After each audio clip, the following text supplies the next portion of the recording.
How to teach your kids about anxiety. None of us are new to anxiety. It pops up for some more than others. Some people, it rules their life. Some people deal with it in certain situations. Our kids are no different. They will deal with it throughout their life, throughout situations that they're in work, in sport, in friendships and relationships. It's unavoidable. It's just part of how our brains look to protect us. And it's not a fun version of protection, because anxiety ultimately wants to keep you safe, but it does it in the worst possible way. It does it by closing you off completely. And it would rather lock you in the house with every door and window shut and bolted shut than let you out in the scary world or to deal with the things that you may be concerned about dealing with. It's kind of like a well-intentioned friend with terrible execution. Absolutely rubbish execution. Hey, I want to protect you. Why don't we lock you in the house constantly? Sound good? That's not great execution. Well-intentioned, it wants to keep you safe. Get it. Totally fine. Watching our kids go through it is tough. Watching our kids go through the same things that we deal with in life is tough. We've learned really tough lessons because that's part of life. Life has hard lessons.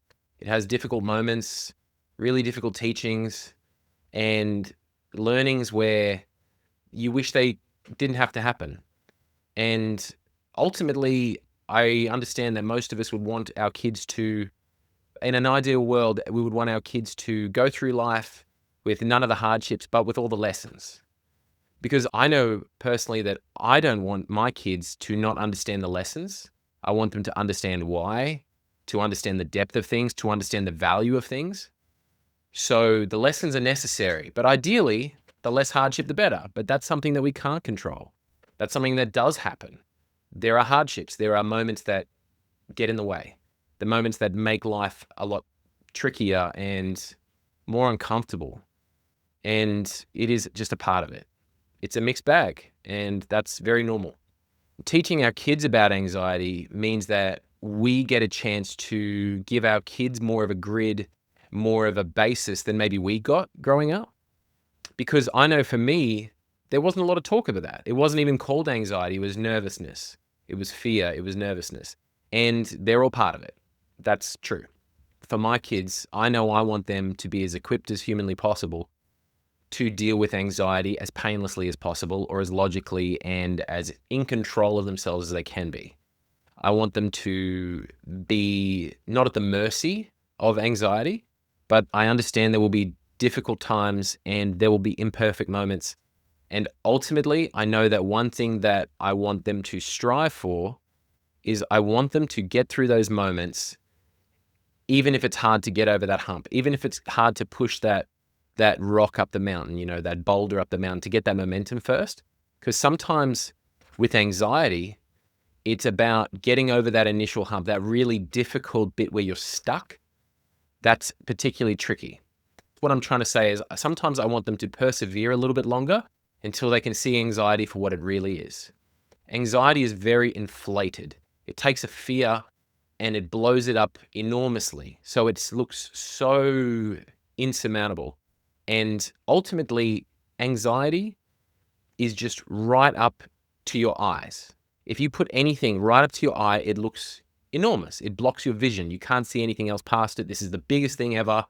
No one's ever dealt with anything as ginormous as this particular thing. But ultimately, it's taken something small and it's blown it up. It's blown it up so that that's all you can see. And that's something that I want my kids to realize as well. So today we're going to talk about how to best equip your kids so that they can deal with anxiety when it comes up in these moments. Now, I'm a counselor. I've dealt with anxiety myself. I still deal with anxiety myself. We're all a work in progress. I have dealt with a ridiculous amount of clients with anxiety because it's very common. And often with anxiety, just like many other things, there's not just did this once, it made total sense, it worked perfectly, never had to deal with it again. Some people that works with, and they're blessed. That's amazing. Like when you have a teaching, you apply it, and you're like, I'm good, I'm cured, basically. That's the anxiety antivenom. I'm good. So that's great for them, but that's not the norm. And often we do have to kind of do the reps. And sometimes we just know that if we get over this hump, we get over that initial discomfort, things will most likely, 99 times out of 100, get way easier. So I deal with this with clients a lot. And I also deal with this with my family because I want to be there for my family because my family are humans, despite what you've heard. And I want to help them as much as I can. The reason why I'm doing this is because 2 days ago, my second daughter had a difficult afternoon dealing with anxiety. My two oldest girls had this commitment where they had to do this performance. They had to get a bus from near home with a bunch of other girls that they perform with, and they get a bus to this other place, do a performance, and they get the bus trip back. Now, both girls have been telling me for weeks how much they're looking forward to this performance, to that whole afternoon, to the bus trip, everything. They're so excited. They're really, really keen. They just love it. They're so excited. They want to tell me all about it. Oh my goodness, I'm going to do this. I'm going to sit next to this person. It's going to be great. And we're going to do this performance. And then we get to have a packed lunch, and everything was fun. Everything, little thing was going to be fun for them. And that's what they told me about. But when the day came for this performance, for this bus trip, my second eldest daughter started getting very nervous, and she was saying, "Dad, I'm getting really scared. I'm really nervous about going. Can you come with me? I'm really scared. I just don't, like, there's going to be so many people. There's going to be like 3,000 people at this convention center." There wasn't going to be 3,000 people, but there would be more people than she would be used to performing in front of. So I'm talking to her about these things, and as the day goes, her anxiety gets worse and worse. And we're getting closer and closer to the afternoon where she's got to get ready. She's got to be changed and ready, and then we've got to go to the bus, because if we're late, they leave at, I think, 4. And if they're late, they miss out, they don't go. And we've ultimately canceled on these people that were relying on them being there. And my eldest is fine. She's keen. She's solid as a rock. She's just, yep, keen to go. I'm packed. Let's go. I'm excited. Let's get there early. My second eldest, she is not keen. She is getting really scared. She's getting clingy. She's going, "I don't want to go. I want to stay home with you. Can you come with us?" And ultimately, I wasn't able to go, and neither was my wife. But there is multiple adults there. There's multiple parents there. There's multiple teachers there. And everything's taken care of. And her sister will also be there. So I was confident that as long as she got on the bus and maybe even got to the place and kind of got in the groove of it, she would see the fun of it again, because she saw the fun of it for weeks prior. So the fear's been rising and rising and rising throughout the day.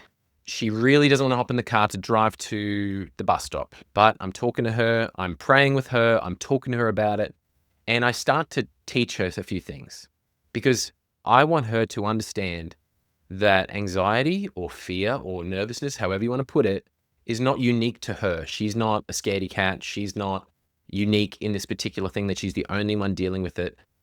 It's something that people deal with, and it's something that's not fun. It's a giant pain, and it's something that is manageable. It's something that even when it's really hard, we can still do it. So there was multiple things that we talked about. So a couple of the things that I talked about. Number 1, the lead up is the worst part by a mile. By a mile, the build up to the event, to the thing that you're nervous about, is easily the worst part. You've got a big basketball game and you're super excited, you're super keen, then the day comes, you start getting nervous, bit butterflies, all that sort of stuff. But once you hit the court, most of it goes because you prepared. Performances, same thing. But ultimately, anxiety snowballs. It takes one thought, it becomes 2, it becomes 4, it becomes 8, 16, etc. And then this snowball gets really, really big, and it ends up covering your vision. And it's all you can see. Anxiety has absolutely ballooned itself to look so much bigger, but ultimately it's just full of air. That's it. It's just full of air. It's a pain. But it's scary, right? It's big. It's right in your face. It's all you can see. The thing that you were once excited about has kind of been tainted in those moments where you're like, oh no, this isn't going to be fun. This is going to be really scary and really daunting. And what if everyone's mean to me? And what if everyone just gangs up on me? And all these sort of thoughts that you have, they can just pile up. So I spoke to her about the build-up being the worst part. It's always the lead-up. And I gave her an example as well, which leads me into the second part of this. Be transparent. your kids will feel encouraged knowing that you've gone through something like that. So if you have, it's important to share. It's important to share the good and the bad, the things that worked and the things that didn't. And also to understand that, hey, these things worked for me. I hope they'll work for you. Otherwise, here's some other things that can work for you too. So I gave the example of I had to do this performance. My parents made me do this like drama thing for like a year. And it was all right. It was okay. It wasn't really my thing. But the actual performance aspect, I was all right at. So I remember we went to the entertainment center or whatever it is, and you'd have to get there at 7 or 8 in the morning.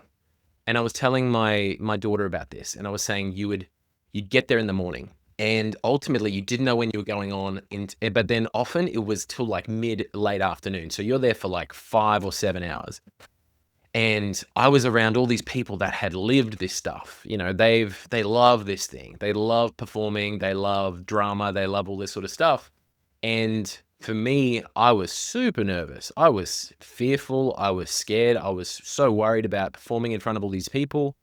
I was not only scared about being on stage, I was just scared about being in a foreign environment. I didn't really have many people close to me at that particular time in that group, but I got dropped off. I'm there backstage and I'm waiting for like 7 or 8 hours. People are seeing friends from other things and stuff like that. And I remember feeling super nervous. And I told my daughter about this. I said the build-up was the worst part by a mile.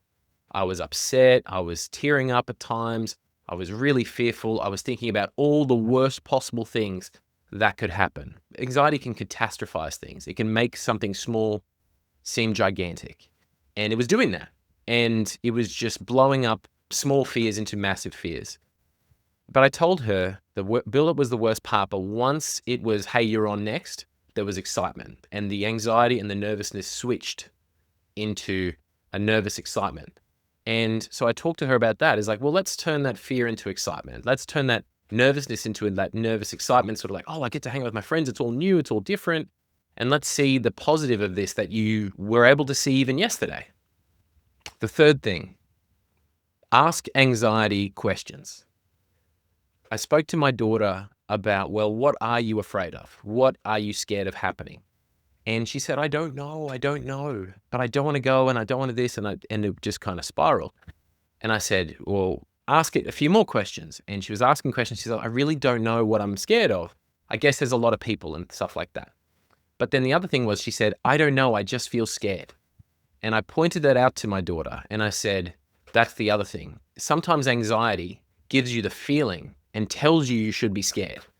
But sometimes it's lazy and it doesn't even tell you why. It just goes, well, what if there's people there? What if there's a lot of people? And you ask the anxiety questions. So I encouraged my daughter to do that.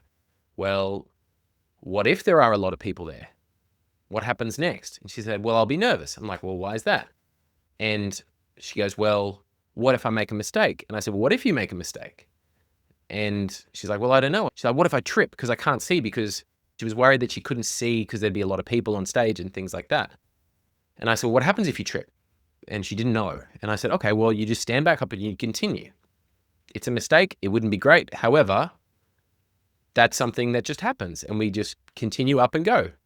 And sometimes anxiety doesn't even give you that courtesy. It just tells you should be afraid. You should be scared. You should bail. You should get out of there immediately. You shouldn't try because... And you're like, because why? So anxiety can be pretty lazy with that. It just wants you to feel the fear. It wants you to stop trying. It wants you to be so afraid that you don't try, that you don't better yourself.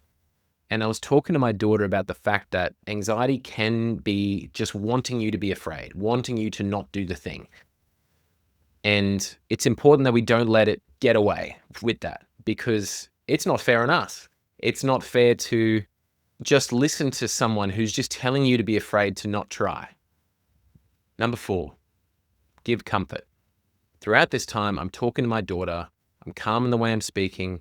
I'm being firm in the fact that we do have to do this thing. We do have to go. We're not going to cancel right now. We are going to go. You will be okay. Here are all the things in place. And I was being transparent. So again, with the transparency, it filters it throughout this whole situation. And to do with my daughter, giving comfort can look like many things. One of them is giving her hugs. Give your daughter, your son hugs Give them that comfort, put your arm around the shoulder, bring them with you as you're getting ready. Let them know that you're alongside them, that you're with them, hear them out. And they might go in loops sometimes. And it can be frustrating because you're like, I thought we got past that. I explained it. You agreed. You were okay for like 30 seconds to a minute, and then we're back there. So things can happen like that. They kind of reset a little bit. They can do anyway.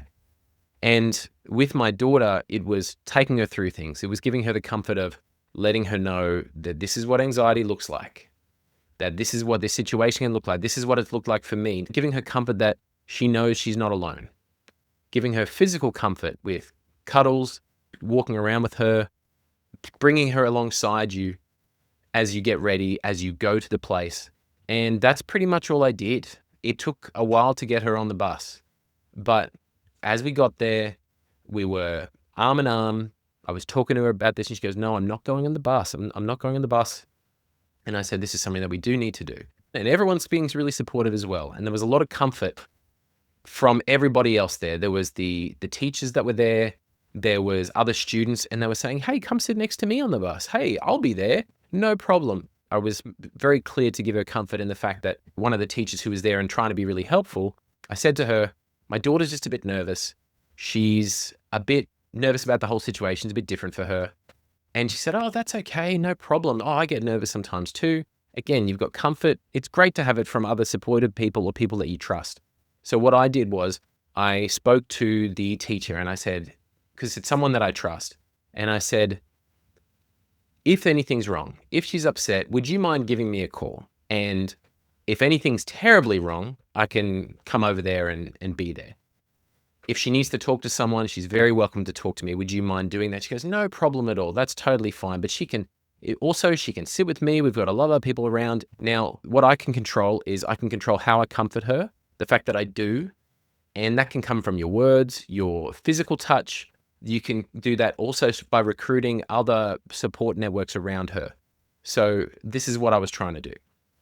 The other part of this to do with the comfort was organizing with my eldest daughter who was on the same bus. I said, I know you want to sit with your friends. I totally get that. But on the bus trip over, I'd really like it if you sat next to her. I'd really like it if you were with her throughout that time. She goes, okay, sure thing. I can do that. And that was a great support network too. She's got someone close to her. Now, that's obviously not going to be something that we can all do. And the next time it happens, I can't guarantee that's going to happen for us either. I was fortunate with that they were both going. So they've got that familiarity there to, again, add to the comfort levels. But if there's anything else that you can put in place to make that comfort elevated, do so. We want to establish getting the child as much comfort as possible, both verbally, understanding-wise, being transparent, teaching them about the anxiety, what they're thinking and feeling, so that they have a grid for it, so that they're more equipped, so they have weaponry and shields against this sort of stuff. Because otherwise they're going into a battlefield in their mind where everything seems gigantic and huge and a massive problem, and they've got nothing. We don't want to do that. We want to equip our kids to deal with these things. If you can put in other supports around them, that's ideal. That's great if they're available. They will not always be available. They were for me this time. They may not be next time.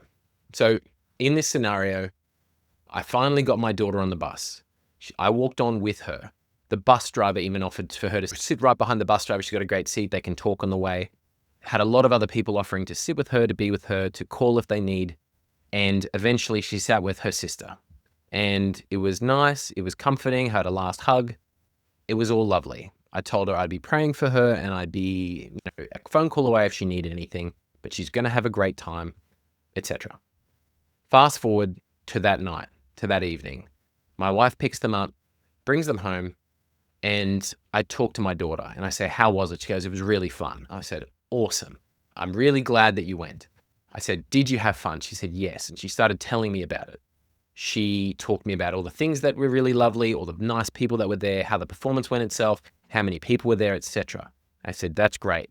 The other thing that I was trying to do was point out the positives, point out the lessons, point out the things that you want her to remember, point out the things that went right. Be transparent about everything. I asked my daughter, did you have fun? Yes. She started telling me about all the fun things. Again, I'm trying to highlight the positives. I'm trying to highlight the things that she can focus on and hopefully remember next time.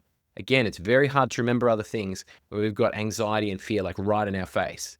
However, if we kind of practice them and highlight them into their mind, into their thinking, into their speech, talking about it, etc., hopefully we're going to make these railroad tracks in their brain where they go, actually, when I got through the anxiety, I was okay. I had a great time. That's what we want. So I asked her a question, which may seem like a very simple question, but it was strategic in its placement, was, are you glad you went? And she said, yes. And I said, that's great. Please remember that, because you were telling me that you did not want to go. You were telling me that you were too scared, that you weren't going to go. It was going to be bad. But now, after it's all done, you're glad you went. Now, don't do an I told you so thing. Doesn't land very well. It doesn't land very well. It's not graceful. It's not something that you can stick the landing. And people say, I really love that you said, I told you so. As soon as I was past being slightly uncomfortable. Thanks so much, Dad. That doesn't really happen. So let's not do that. I want to point out that they're very glad that they went, that I'm glad that they went, and that I was like, hey, I thought you'd have a good time because you've been telling me so much about it. You've been telling me so much about how much you're looking forward to it. And the other part of this was, going back a step or two, was when she was nervous leading up to it, and I said, I know you want to stay home right now, but you've been looking forward to it so much, and I think you'd be disappointed that you didn't go. And when I brought that back up and I said, remember how we talked about that? Would you have been disappointed if you didn't go? And she said, yes, I would have been disappointed. I said, okay, please remember this. And that's the other part, is I'm encouraging her to remember. I'm encouraging her to remember that, hey, I really didn't want to go this time, but I did, and I'm so glad I did. I want her to remember the next time that these things come up. Highlight the wins. I asked her, when did the nervousness change? I didn't really want to use the word anxiety because I think people can use that as a crutch nowadays to use buzzwords. I've got this, I've got that, and I've got anxiety, and I've got this. We all got different things, some to different extents, 100%, but I don't want them to fall in that trap of going, I've got anxiety and she's 8. I don't want her to do that yet. Ideally, I don't know what I want it to look like in the future, but I'm fine to use other less stigmatic words. So I said, when did you notice the nervousness change? When did you notice that you weren't as nervous? And she said, actually, when I sat down on the bus. When I sat down on the bus, I felt a lot better. I said, awesome. And then she got talking to other people. And then she started focusing on the fun aspects of things. And yes, she had her sister next to her, which was a big bonus. Again, can't rely on that. Glad that it happened this time, but can't always do that. But when she sat on the bus, when she was in motion, it was better. The other part that I really wanted her to see and to notice is that it'll pass. The other thing that I think gets overlooked very much, unless you've dealt with this a lot, is the knowing that these things pass, that this high emotional state do pass almost all the time.